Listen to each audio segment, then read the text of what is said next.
Actually आं बिराद मोजां मोनदों दिनै गावनि थाखायनो गाव भट होनो मोननाय बेबो मोनसे भाग्यबो नांगौ आरो बे आंनि थाखाय लाइफआव फार्स्ट टाइम आं मोजांखौनो मोनदों। माबायदि आसा फारिदों सार? आसायाथ' थिगैनो दङ। आं दाखालिफोर बुंबाय थादों केम्पेइनफ्राव, खिन्थु दिनै आं बारा बेबायदि बुंनो हानाय नङा। बेयो केम्पेइनबो नङा, जास्ट काइन्ड अफ मेसेज। 23 तारिखसिम नेनांगोन। 23 तारिखआव काउन्टिंआवनो रिजाल्टखौ मोनगोन। दिनै सानसेनि हाबाफारिफ्रा नोंथांनि हाबाफारि? आं एसे सेन्टार गिदिंगोन दिनै, जेसेबां हायो गिदिंगोन आं। रायजो राजाफोरखौ खावलायगोन सार?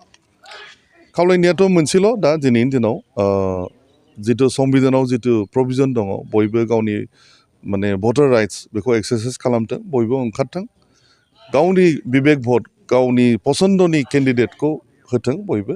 बेहाय खुनु फर्स गैया। आं रावखौबो फर्स खालाया। रायजोफ्रा बुजिगौ, रायजोफ्रा मिथिगौ सोरखौ होनांगौ।